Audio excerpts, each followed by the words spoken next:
والعلم طريق للعلا كل من ساروا عليه وصلوا سنة الله وهدي الأنبياء وبه عز الرعيل الأول. Alhamdulillahi Rabbil Alamin, wassalatu wassalamu ala Rasulillah, amma ba'ad. Muli sa pagpapatuloy po ng ating pagbabasa ng librong Buod sa Talambuhay ng Propeta Muhammad sallallahu alaihi wasallam, noong nakaraan pong Sabadoy na pag-aralan natin ang pinagmulan o angkang pinagmulan ng Propeta. Sunod natin pinag-aralan ay ang kanyang kapanganakan, ang mga nagpasuso sa kanya, ang paglaki niya, at ang huli nating napag-aaralan ay ang himala ng pagbiyak ng dibdib niya. Sa pagkakataong ito, inshallah, mapapag-aralan natin ang mga asawa ng Propeta sallallahu alaihi wasallam na tinatawag nating mga nanay ng mga mananampalataya, ummahatul mu'minin. Sa unit po na ito, mapag-aralan natin ang pagpapakasal ng Propeta kay Khadija radhiyallahu anha. Tapos yung buod sa buhay ng mga asawa ng Propeta pagkatapos na Khadija at ang kanyang mga anak sallallahu alaihi wasallam. Simulan natin ang pag-aasawa ng Propeta kay Khadija, ang una niyang asawa. Nang ang Propeta ay umabot sa edad na 25, ay lumabas siya bilang negosyante sa Siyam sa kayamanan ni Khadija. Ibig sabihin, kapital ni Khadija. Magninegosyo siya sa negosyo ni Khadija. Sapagkat ang Quraysh ay mga taong negosyante. Nagsimula ito nang nakarating kay Khadija ang mga balita tungkol sa katapatan sa pananalita ng Propeta. Dakilang mapagkakatiwalaan at mararangal niyang kaasalan. Nagpadala si Khadija ng sogo sa Propeta upang alukin ito na pumunta sa Siyam upang magnegosyo ng kanyang negosyo, ng kanyang kayamanan. At bibigyan niya ito ng mas mainam kaysa sa ibinibigay ng iba pang mga negosyante na kung saan ay kasama din ang kanyang tagapaglingkod o tagapaglingkod ni Khadija na bata na nagngangalang Maysara. Tinanggap ng Propeta ang alok na ito na siya ang hahawak sa negosyo ni Khadija patungo sa Siyam. Na kung saan ang bumalik siya sa Makkah, nakita ni Khadija sa kayamanan nito ang biyaya. At nakita niya na ang Propeta ay mapagkakatiwalaan na hindi pa niya ito nakita bago pa ito. Ibig sabihin, hindi pa niya nakita sa iba pang tao. Kay Muhammad lamang sallallahu alaihi wasallam niya ito nakita. Na kung saan, kinuwento ni Maysara kay Khadija ang nakikita niya ng mga dakilang katangian ng Propeta. Marami sa mga may kapangyarihan at pinuno ay naghahangad na mapangasawa si Khadija. Subalit, tumatanggi ito. Sinabi na ni Khadija sa kaibigan niyang nagngangalang Nafisa bint Munabbih ang pagtatangi niya sa Propeta. Ibig sabihin, yung kanyang pagkagusto sa Propeta. Kaya, pumunta naman si Nafisa sa Propeta upang alukin na pakasalan niya sa Khadija na kung saan sumang-ayon naman ang Propeta. Sa panahong iyon, si Khadija ang mabuti sa mga babae kung angkan na pinagmulan ang pag-usapan. Pinakamabuti kung kayamanan ang pag-usapan. Ibig sabihin, siya ang pinakamayaman. At siya rin ang pinakamatalino sa mga kababaihan. At siya ang unang babae na napangasawa ng Propeta.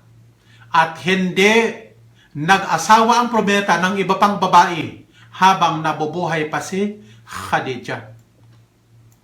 Ito ang ilang mga katangian ni Khadija. Siya ang unang babae na napangasawa ng Propeta. Hindi nag-asawa ang Propeta ng iba pang babae habang nabubuhay pa si Khadija. Nagkaanak ang propeta kay Khadija na mga lalaki maliban kay Ibrahim. Ang kanyang mga anak kay Khadija ay sina Al-Qasim at Abdullah at 4 na mga babae, Zainab, Kulthum, Fatima at Ruqayya. Tungkol kay Ibrahim, siya ay anak ng propeta kay Maria Al-Qibtiyya, na kung saan si Maria Al-Qibtiyya inihandog sa kanya ni Al-Muqawqis, o kilala siya sa kasaysayan sa pangalan na Cyrus. Cyrus, the Patriarch of Alexandria. Dadako tayo sa mga asawa ng propeta. Ang una niyang asawa, pagkatapos na namatay si Khadija, si Sauda bint Zam'a, bago pa lumikas ang propeta patungo sa Madina, ay iminungkahi na sa kanya na pakasalan si Sauda bin Zam'a dahil sa nararanasan nitong kahirapan pagkatapos na nag-Muslim. Si Sauda ay may 6 na mga anak at ang edad ay 55 taong gulang, matanda na, ng pinakasalan ng propeta. May salungatan nga lamang sa mga salaysay kung si Sauda ba o Aisha ang ikalawang asawa ng propeta. Hinggil naman kay Aisha ang pangalawa na asawa. Si Aisha ay anak ng malapit na kaibigan ng propeta na si Abu Bakar. Bago pa siya minungkahin ng propeta na pakasalan, ay inalok na siyang ipakasal kay Jubair bin Mut'im. Pansinin po ninyo, bago pa nag-propose ang propeta na pakasalan si Aisha, mayroon ng naunang lalaki na nag-propose ng kasal, na pakasalan siya. Nang iminungkahi na si Aisha na ipakasal sa propeta pagkatapos na namatay ang unang asawa na si Khadija, ang naunang kasundo ang pagpapakasal ni Aisha kay Jubair bin Mut'im ay naisantabi na ng may pahintulot ng bawat panig. Siya ay ipinagtipan sa propeta sa edad na 6 na taong gulang, at saat nagsama sa edad na 9. Mayroon nga lamang salungatan at pagtatalo sa pagitan ng mga mananalaysay hinggil sa tunay na edad ni Aisha nang siya ay kinasal. Mayroon nagsasabi na hindi 6 o 9, bagkos kung ibatay daw sa kasaysayan, umagot ang kanyang edad ng mahigit 18 nang siya ipinakasal sa propeta Muhammad sallallahu alaihi wasallam. Si Aisha daw ay matalino at maalam sa fiqh dahil sa likas na palatanong. Hindi karaniwan ang naiambag niya sa pagpapalaganap ng mensahe ng propeta. Ibig sabihin, napakalaki ang kanyang naiambag sa pagpapalaganap ng mensahe ng propeta, na kung saan siya ay naglingkod sa mga Muslim sa pamamagitan ng pagtuturo sa loob ng 44 na taon, 44 years, pagkatapos na namatay ang propeta. Nakilala siya na siya ay nagsalaysay ng 2,210 na hadith sa iba't ibang mga topic o paksa. Nakilala din siya sa kaalaman niya sa poetry. Magaling siyang syaira at kaalaman sa medisina. Ang pangatlo namang asawa si Hafsa bint Umar, at saka pang-apat si Zainab bint Huzaima, na kung saan si Hafsa ay anak ni Umar bin Al-Khattab, nabalo dahil namatay ang asawa niya sa labanan sa Badr na si Khunais bin Hudhaifa. Si Zainab naman, Zainab bin Huzaima, ay balo din na napangasawa ng propeta na namatay din ang asawa niya sa labanan sa Badr na si Ubaidah bin Al-Harith. Tinawag siyang Ummul Masakin dahil sa kabutihan niya at pagsasadaka o pagkakawang gawa, pagtulong sa mga mahihirap. Si Sauda naman ay napamahal sa mga batang asawa ng propeta na sina Aisha, Hafsa at Zainab. Si Zainab ay nagkasakit at namatay pagkatapos ng 3 buwan na ikinasal sa propeta sallallahu alaihi wasallam. Ang ikalabi niyang asawa, si Hind bint Abi Umayyah, o tinatawag na Salama, kung saan nagkasabay ang kamatayan ni Zainab at ni Abu Salama. Siya namatay sa labanan sa Uhud. Ang pagbalo ni Hind ay ikinalungkot ng maraming Muslim. Kaya pagkatapos ng kanyang idda, may ilang mga Muslim ang nag-alok sa kanya ng kasal, pero siya ay tumanggi. Nang inalok siya ng probeta na pakasalan, nag-alangan din siya dahil sa katandaan niya at ang pamilya niya ay nangangailangan ng suporta. Pero sinabi ng probeta na pareho lang naman sila na matatanda na at ang pamilya niya ay itinuturing ng probeta na parang pamilya din niya. Ika-6 na asawa, si Ramla bint Abi Sufyan o tinatawag na Habiba. Pinakasalan siya ng probeta sa panahon na nagkaroon ng kasunduang pagtigil sa labanan, yung kasunduang tigil labanan sa pagitan ng mga Muslim at mga musyrik sa Makkah sa layuning mapalakas pa ang pagkakasundo ng dalawang panig. Kasi siya ay anak ng matinding kalaban ng Islam at mga Muslim, si Abu Sufyan. Ika-7 asawa ng probeta, si Juwaira bint Al-Harith na tinatawag ding Barra. Siya ay anak ng pinuno ng Banu Mustaliq na nabihag dahil sa digmaang naganap sa pagitan ng mga Muslim at ng Banu Mustaliq. Ang asawa niya namatay sa labanan. Dahil sa nasama sa mga bihag at magiging alipin, si Juwairiya bint Al-Harith ay pumunta sa probeta upang humiling na bilang anak ng pinuno, siya'y palayain. Pero tumanggi ang probeta. Kinausap din ng tatay niya Juwairiya ang probeta na magbayad para sa kalayaan ng anak niya, pero tinanggihan pa rin ng probeta. Pero inalok siya ng probeta ng kasal na tinanggap naman ni Juwairiya. Nang nalaman ng mga Muslim na ang Banu Mustaliq ay naging mag-anak na ng probeta dahil sa pagpapakasal nito kay Juwairiya, pinalaya nila ang mga bihag. Ang pagpapakasal nito ng probeta ay nagresulta sa kalayaan ng mga bihag nila na umabot ang bilang sa mahigit 100 pamilya.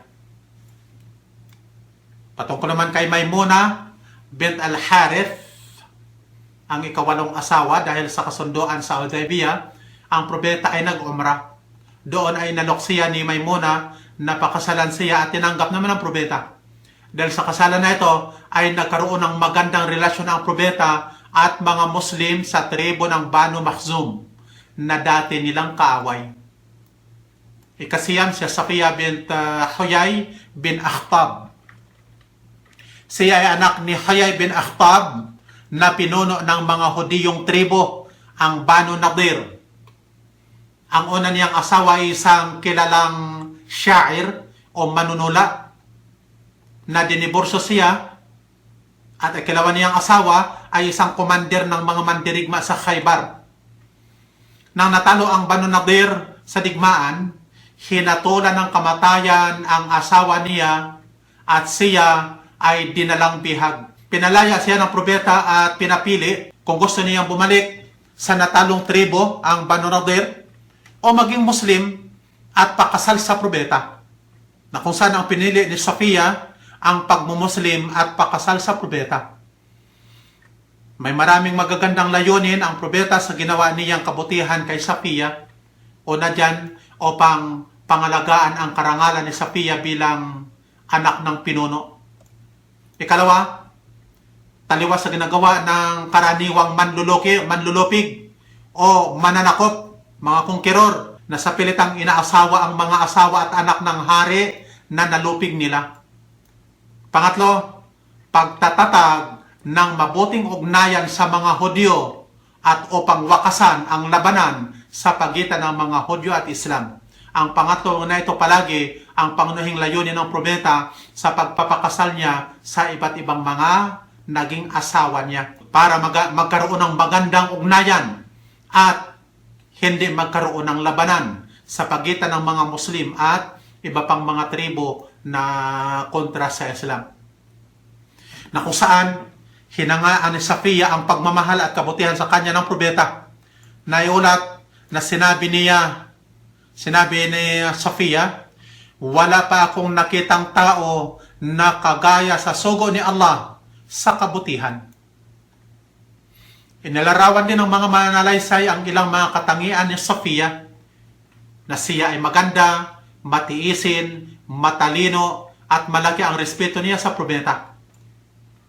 Siya ay may maraming mga ibadat, religious, matuwid na muslima, mapagkawang-gawa, mapagbigay, ibinibigay niya ang anumang mayroon siya. Pati ang pag-aari niyang bahay ay ibinigay niya noong siya pa'y nabubuhay. Nang pumasok siya sa pamilya ng propeta, siya ay naging kaibigan ni na Aisha at Hafsa.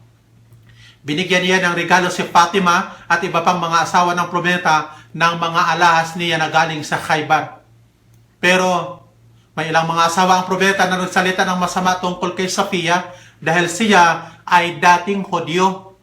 Dito nang himasok ang propeta at sinabi sa lahat, ganito ang sinabi ng propeta sa lahat: asawa ni Sofia ay si Muhammad.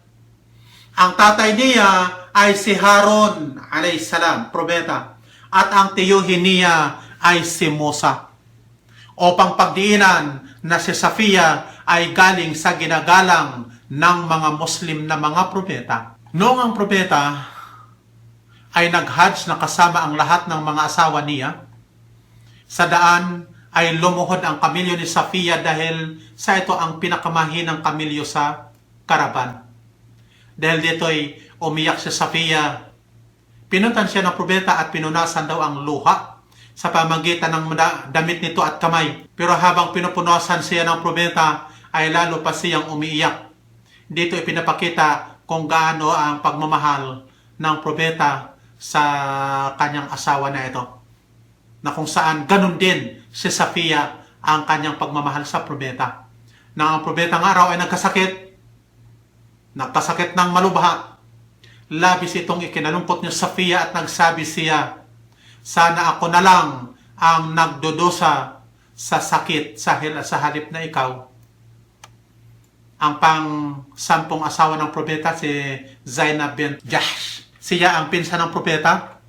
Anak siya ng isa sa mga kapatid na babae ng tatay niya, na kung saan isinaayos na ng propeta ang pagpapakasal kay Zainab sa kanyang inampon na anak na si Zaid bin al-Haritha.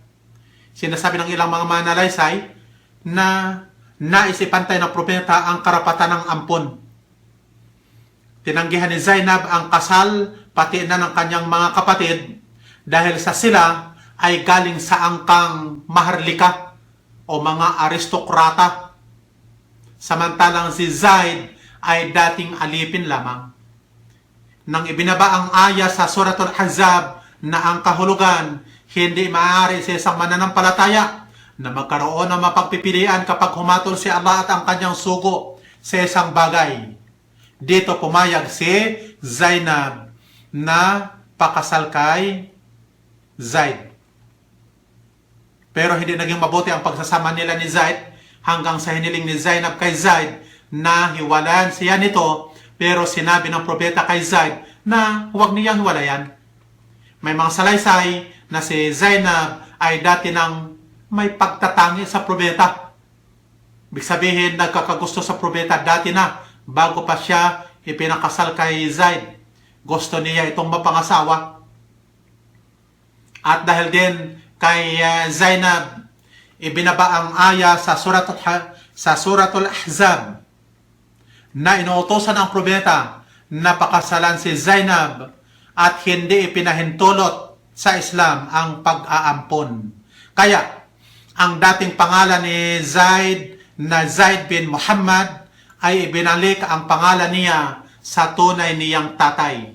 Naging Zaid bin al-Haritha. Lalako tayo sa mga anak ng propeta. Ang una dyan ay si Al-Qasim. Kay Al-Qasim nagmula ang palayaw ng propeta na Abul Qasim. Ipinanganak siya bago pa nagsimula ang pagka-propeta niya. Ibig sabihin, bago pa nagsimula ang kanyang ministeryo o pangangaral ng Islam. Ikalawa niyang anak si Abdullah, tinatawag din siyang At-Tayyib at At-Tahir sapagkat ipinanganak na siya pagkatapos ng pagka-propeta. Ibig sabihin, nagsimula na ang ministeryo ng propeta. Ikatlo, si Ibrahim, ipinanganak sa Madina ng 8 taon ng Hijra at siya ang bunsong anak ng propeta. Pang-apat, si Zainab, panganay sa mga anak na babae ng propeta. Ikalima, si Ruqayya, Kulthum. Ika-6, ikapito, si Fatima. Lahat sila ay namatay sa panahong nabubuhay ang propeta, maliban kay Fatima na namatay pagkatapos na ng kamatayan ng propeta. Subhanakallahumma wa bihamdik, ashhadu an la ilaha illa ant, astaghfiruka wa atubu ilaik. Wassalamu alaikum warahmatullahi wabarakatuh.